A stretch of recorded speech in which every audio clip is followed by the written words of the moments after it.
Ladies and gentlemen, please welcome the President-elect of the United States, Mr. Donald J. Trump.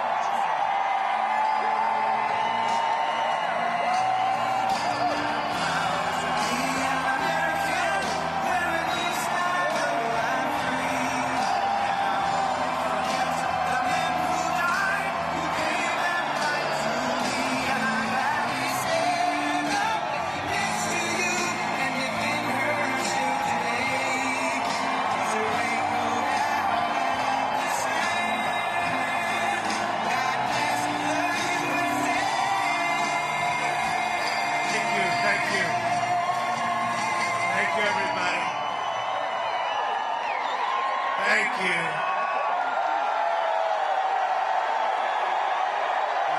Thank you.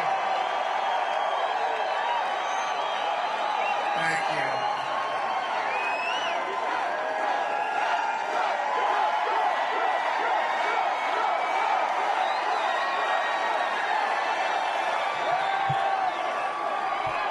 So the weather was really bad. Really bad. And they said, you know, these are great people in North Carolina. They won't mind. No, but they said they won't mind, sir, if you canceled and made it another time. And I said, what? And they said, we have a big crowd, but they won't mind just because the weather was so terrible. So I said, you got to be kidding. So we've been driving for 2 hours. We landed at like a long ways. But there was no way that we weren't showing up tonight. That I can tell you. That I can tell you. We couldn't land at your local airport. We landed a long ways away. I said, look, let's put it this way. The drive was about 3 times longer than the flight. But we made it. That's all that matters, right? We made it. And I'm here today for one main reason.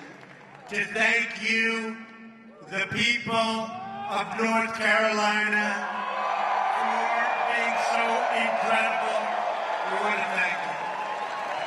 You went out and pounded the pavement. You organized your fellow citizens and propelled to victory a grassroots movement, the likes of which nobody has ever seen before. And that's beyond our country. I want to give a special thank you to the incredible military families, service members, and veterans of North Carolina.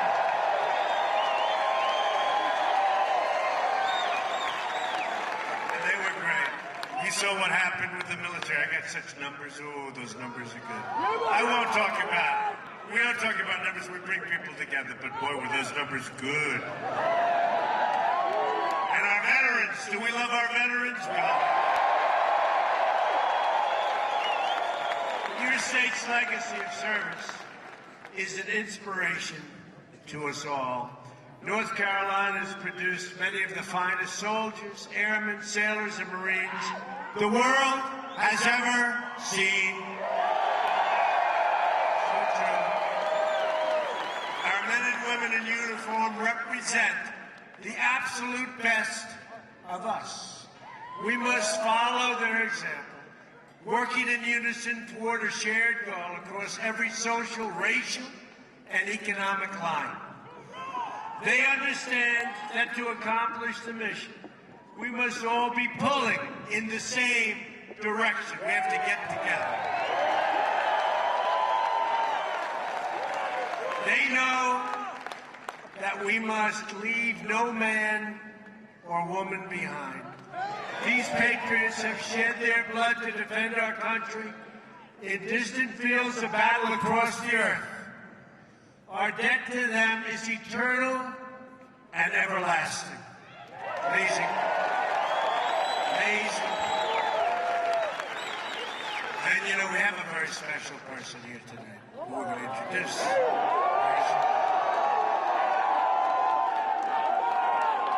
Boy, it's been such a popular choice. We salute their sacrifice and we salute the flag they fought to protect. We love our flag, right?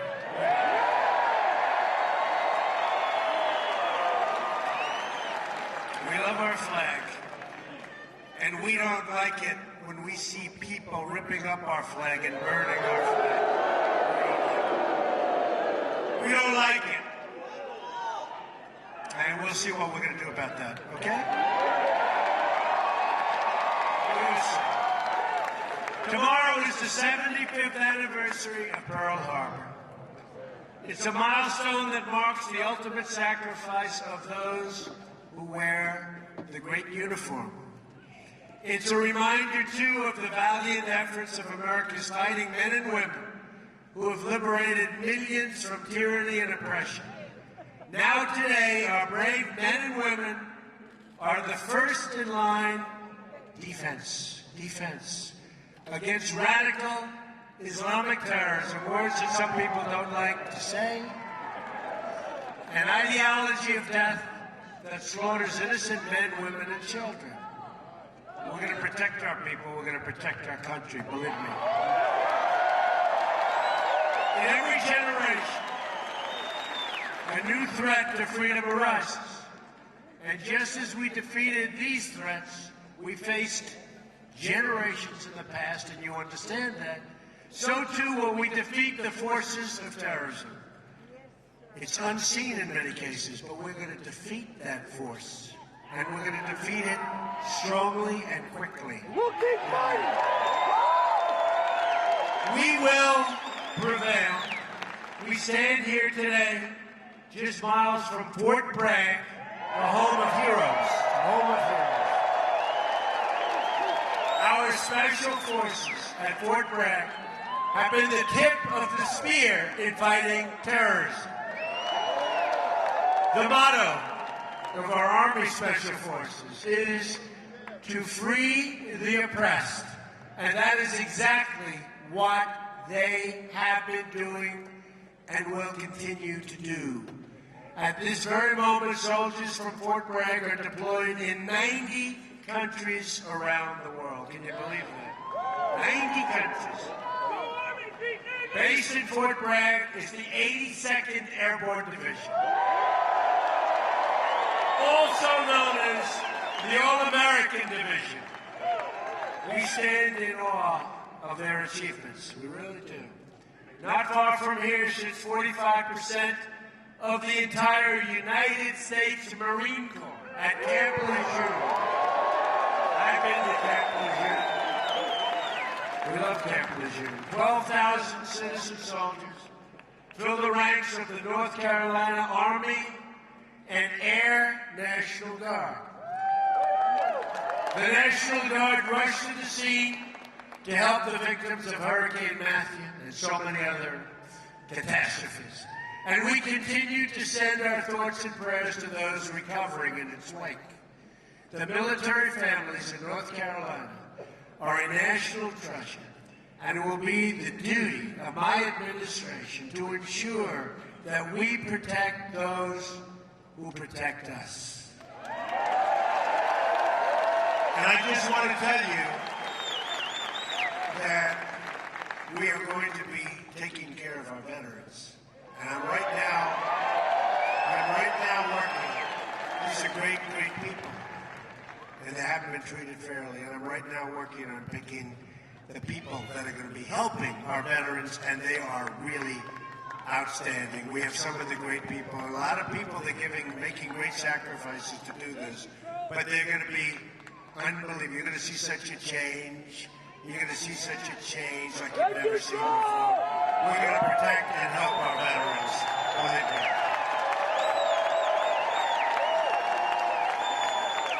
That brings me to the second reason that I'm here, to discuss our action plan to make America great again, beginning with the rebuilding of our military. And we will. You're going to see it. I'm so looking forward, probably next week, you're going to see what we're going to do to take care of our vets. It's going to be announced. A lot of things are going to be announced. Stay tuned, folks. Here are the priorities that will guide our military and veterans policy. All men and women in uniform will have the supplies, support, equipment, training, services, medical care, and resources they need to get the job done incredibly well and perfectly. He was. The best care in the world for our veterans, both at public and VA facilities, as well as the right to see a private doctor when the lines are long. I've been saying this for the last year and a half. You know, people are waiting in line for 7 days, 8 days, 9 days. Longer. He just said longer. Longer than that. And when that happens, you're going out to see a private doctor, a private hospital, a public hospital, somebody that can take care of you, and we're going to pick up the bill. And it's going to be, not only is it going to be great for you and life-saving in many cases, it's going to be less expensive. And I'm saying, why didn't they do this in the past? Why didn't somebody do that? There's not going to be any more waiting for our great people in line for weeks to see a doctor. And finally, a commitment to only engage the use of military forces when it's in the vital national security interests of the United States. We don't want to have a depleted military because we're all over the place fighting in areas that just we shouldn't be fighting in. We're going to have such a strong, powerful military. It's not going to be depleted any longer. I mentioned equipment previously, and I said equipment. We're going to have the finest equipment in the world. It's going to be new. It's going to be modern. It's going to be clean. It's going to be the best. That's all we're going to have. We're not going to be a depleted military anymore. From now on, it's going to be America first. America first.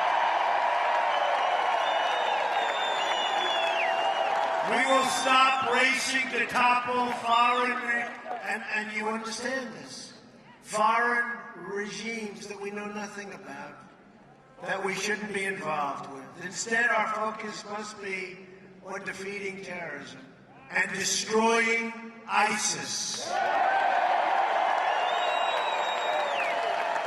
And we will. Any nation that shares these goals will be our partner in this mission. We won't forget it. We want to strengthen old friendships and seek out new friendships. Rather than a rigid dogma, we're guided by the lessons of history and a desire to promote stability all over, and strength in our land. This destructive cycle of intervention and chaos must finally, folks, come to an end. We spent, at last count, $6 trillion in the Middle East. And our roads have potholes all over. Our highways are falling apart. Our bridges are falling. Our tunnels are no good. Our airports are horrible, like third world countries. We got to start spending on ourselves. But we've got to be so strong militarily, like we've never, ever been before. Remember that. Like we've never been. We seek harmony and goodwill among the nations of the world. And we believe that respect for mutual sovereignty helps form the basis of trust and understanding. But we don't want people taking advantage of us anymore. We don't want countries taking advantage of us anymore. We don't want that. We don't want that. We want to be the smart people. We don't want to be what we've been over the last long period of time. We build up our military not as an act of aggression, but as an act of prevention. We pursue and build up arms not in order to seek conflict, but in order to avoid conflict. We want to be strong. In short, we seek peace through strength.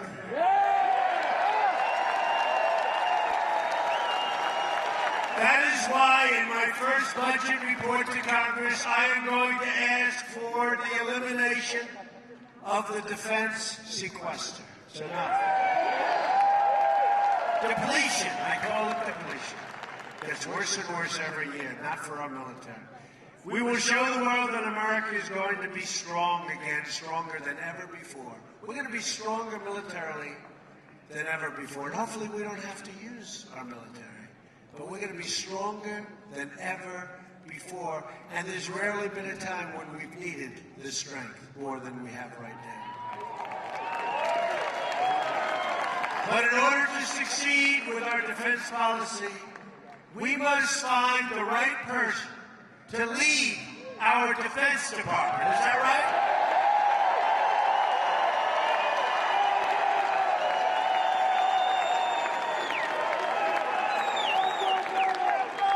This is why I'm proud to formally announce today my intention to nominate General James Mad Dog Mattis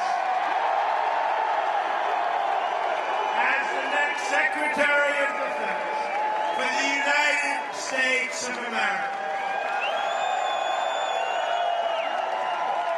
Jim is a Marine Corps four-star general, the former commander of U.S. Central Command and NATO's Supreme Allied Commander. For transformation, this is going to be so great for us.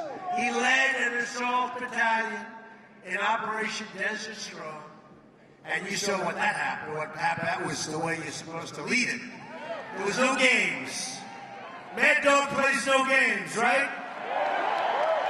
Led the forces that went after the Taliban and commanded the 1st Marine Division in Iraq.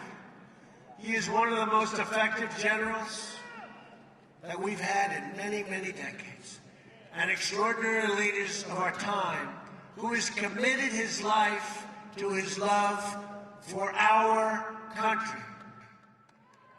General Mattis is the living embodiment of the Marine Corps motto, Semper Fidelis, always faithful. And the American people are fortunate that a man of this character and integrity will now be the civilian leader atop the Department of Defense. Under his leadership, right? Under his leadership, such an important position, we will rebuild our military and alliances, destroy terrorists, face our enemies head on, and make America safe again. It is now my honor and privilege to welcome to the stage your next Secretary of Defense, General Mad Dog Mattis. Thank you.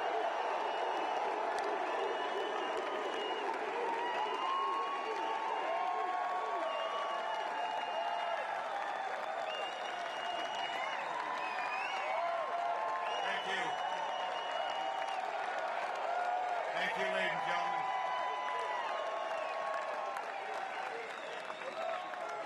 Thank you, President-elect, for the confidence that you have shown in me. Thank you for the opportunity. I'm grateful for the opportunity to return to our troops, their families, the civilians of the Department of Defense, because I know how committed they are and devoted they are to the defense of our country, the defense of our Constitution.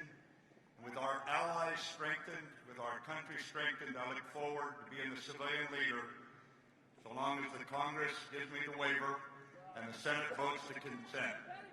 Thank you very much.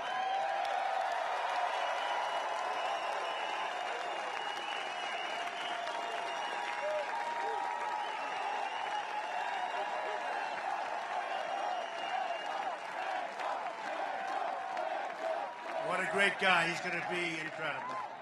He'll get that waiver, right? He's going to get that. Oh, if he didn't get that waiver, there'll be a lot of angry people. Such a popular choice. I believe we're in the process of putting together one of the all-time great cabinets that has ever been assembled in our nation's history. We have some great, great people going to be named over the next couple of days, Tim. But to accomplish our goals, we must reject the failed approaches of the past. We must move past the tired conventional thinking of Washington, D.C. As Abraham Lincoln said, as our case is new, so must we think anew and act anew My plan begins with bold structural reform to create millions of good-paying jobs and even great-paying jobs. You've been seeing what's been happening over the last couple of weeks. And we haven't gotten there yet. We haven't gotten there. We were very proud of saving 1,100 jobs in Indiana with the help of Mike Pence, Vice President-elect. It was incredible. We're very proud of Mike Pence, by the way. Whether it's producing steel, building cars, or curing disease, we want the next generation of innovation and production to happen right here in America and right here in North Carolina. And don't forget, when we started, even 4 weeks before, they said, well, we're going to have an awfully hard time winning Florida, an awfully hard time winning North Carolina. We're not going to win Pennsylvania. We're not going to win Michigan. We're not going to win Wisconsin. We're not going to win Iowa. And Ohio's going to be tough. So it started out. We won Ohio by more than 8 points. We won Iowa by a massive number, 10 points. Then we went down and we won Florida. Remember that fantastic evening? We have breaking news. Donald Trump wins Florida. Donald Trump wins North Carolina.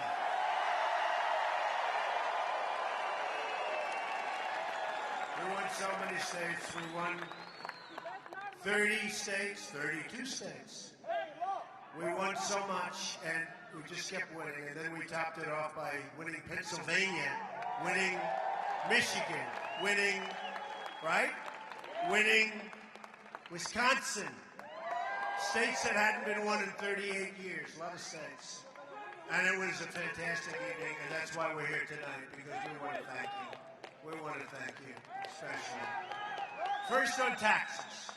We're going to undertake one of the great tax reforms and simplifications in American history. This includes lowering the tax rate on business from 35% all the way down to 15%. And massive tax cuts, by the way, for middle-class workers. Massive. The biggest. Biggest since Reagan, actually bigger than Reagan. On regulations, we're going to eliminate every single wasteful regulation that undermines the ability of our workers and our companies to compete. The regulation business is a disaster in our country. We're going to get rid of all of the unnecessary regulations. On energy, we will cancel the job-killing restrictions on the production of American energy and pursue American energy independence. And we'll be able to do it. Honoring the legacy of Theodore Roosevelt, believe it or not, one of our great environmentalists, we will also conserve and protect our beautiful natural resources for the next generation, including protecting lands and anglers and hunters and all of those who enjoy the outdoors, like my sons, Don and Eric. They enjoy the outdoors.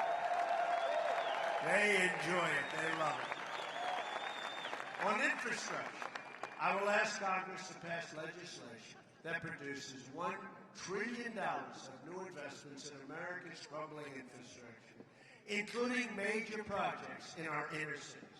We're going to take care of our inner cities. We're going to get the inner cities going again. Remember I used the expression, what the hell do you have to lose? I'm telling you, you're going to see. And I want to thank, we did so well, so much better with African-American communities, with Hispanic communities than anybody ever anticipated. So much better. Better than has taken place in years back. So I want to thank the African-American communities. I want to thank the Hispanic communities. And we're starting to work already. We're working already. And the appointment today of Ben Carson has been very popular, very well received. Dr. Ben Carson. Good guy. Great guy. We will have two simple rules when it comes to rebuilding this country. buy American and hire American. All right? Buy American. On trade, our trade deficit, now nearly $800 billion a year. We have a deficit, think of it, of almost $800 billion a year. You always say, who's negotiating these deals? Is a chronic drag on the growth and a destroyer of jobs and wealth in our country. In the month of October alone, our nation racked up more than $40 billion in trade deficit. $40 billion, including more than a $30 billion trade deficit with China alone. All right? Think we're doing a good job in negotiating? I don't think so. How many business people do we have in this audience that could have done a slightly better job of negotiating, right? Yeah, you can. North Carolina has lost nearly half of its manufacturing jobs since NAFTA. America has lost 70,000 factories. Think of it, 70,000 factories since joining the World Trade Organization. Or think of it. So China joins the World Trade Organization, and since that time, we've lost so much. 70,000 factories. We're living through the greatest jobs theft in the history of the world. There's never been a jobs theft like what's happened to this country. And we stopped some of it a little bit because we just started, but we haven't really started because we don't really start till January 20th, but we're stopping. And one of the wealthiest men in the world, you saw it today, maybe, did anybody see it? Masa, right? Masa, great guy of Japan. He's pledged that he's going to put $50 billion into the United States because of our victory. He wasn't investing in our country. $50 billion. 50,000 jobs. 50,000 jobs he's going to be investing in. He's a great guy. A Trump administration will renegotiate our terrible trade deals, stand up to foreign cheating, and defeat every last American. And we will do this. We will defeat the enemy on jobs, and we will defend American jobs. We're going to defend American jobs. And we have to look at it almost as a war, because that's what's happened to us. That's what's happened to our workers. These are great people. And boy, did they come out to vote. Remember they said they don't exist? They existed. They existed. Believe me, in millions and millions of people poured out to the voting booths, and they voted big league. That's why we had these kind of victories. We had states where we would win by 30 points, 35 points, 40 points. Amazing. And if a company wants to fire their workers, leave our country, and then ship their products back into our country, there will be consequences. I'm sorry. There will be consequences. Big consequences. On health care reform, every day, the law known as Obamacare is destabilizing our health care, really destabilizing it, surging premiums and forcing providers out of the market. If we don't act, the damage will be irreversible. We're going to act. That is why we're going to repeal and replace Obamacare. We have no choice. We have no choice. We have absolutely no choice. So we're going to repeal and replace Obamacare, and you're going to get health care at a much lower price with a much lower deductible. It's so high now, you really can't, and for the most part, you can't use it. But we are going to have great health care at a much lower price. On child care, I'm asking Congress to pass legislation to make safe and affordable child care accessible to all, and people like that. That's something that Ivanka Trump, did anybody ever hear of Ivanka Trump, right? Ivanka Trump has been fighting for a long time, and I have, and I agree with her. On crime, the murder rate has experienced its largest increase in 45 years. We are going to support the incredible men and women of law enforcement, and we are going to bring this terrible crime wave to an end. Highest in 45 years, the murder rate. On immigration, we will be the administration that ended illegal immigration. We will construct a great border wall, dismantle the criminal cartels, liberate our communities from the epidemic of gang violence and drugs. We will get rid of the drugs that are pouring into our country. We will ask Congress to reform our visa and immigration programs to protect jobs and wages for American workers. And we will be appointing very shortly somebody to head up our program. And I will tell you, this person, like General Mattis, will do a phenomenal job because we're going to stop people from coming into our country illegally, but we're going to have people come into our country. And they're going to come in by the thousands and the hundreds of thousands, but they're going to come in, they are going to come in legally, right? But by the hundreds of thousands. We want people to come in, but they have to come in legally. To protect our country from terrorism and extremism, we will suspend immigration from regions where it cannot be safely processed. Right now, thousands and thousands and thousands of people are pouring into our country.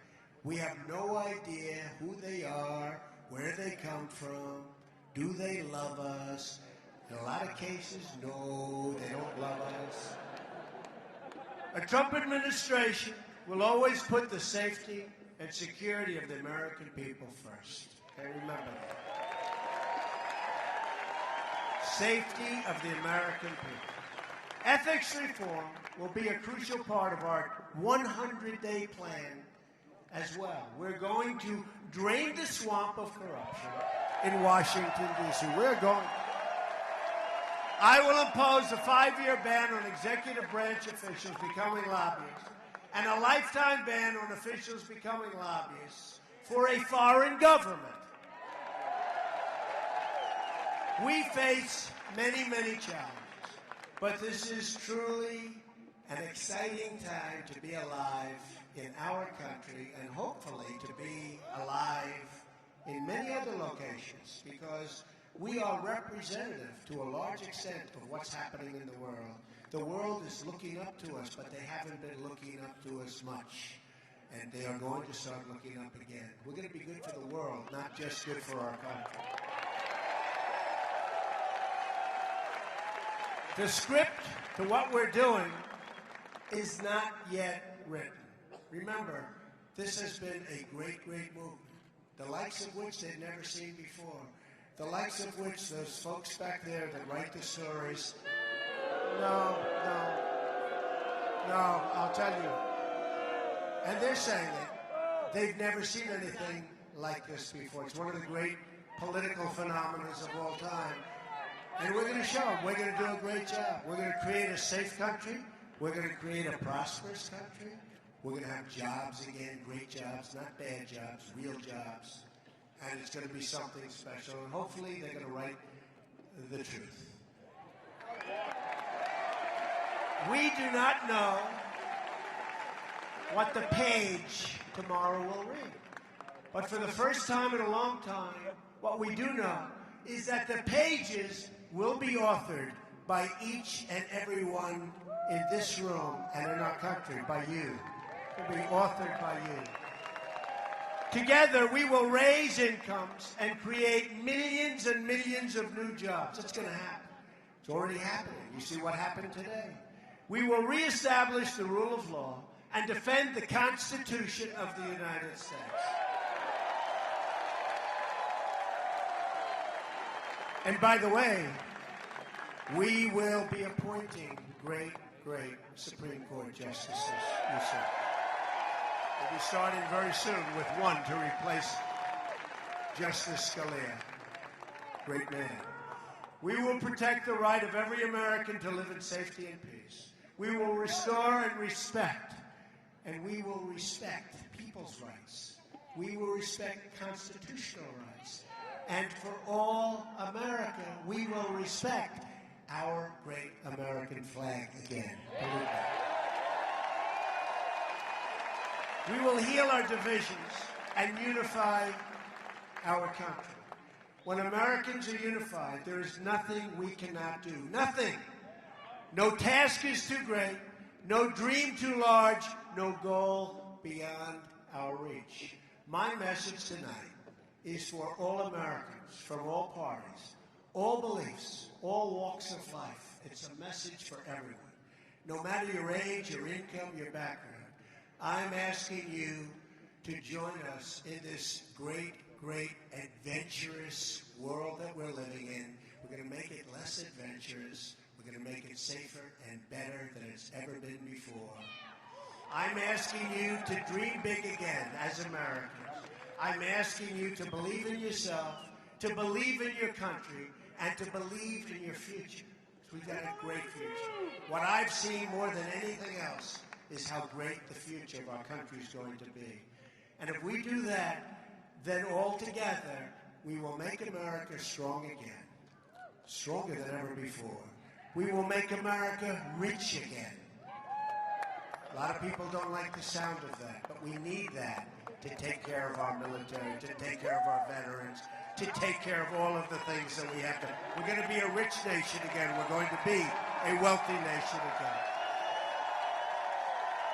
We're going to make America. We're going to make America, like it says on all of those caps, those millions and millions of caps that have been sold all over this country, and all of those signs. We are going to make America great again, greater than ever before. Thank you, North Carolina. Thank you. We love you.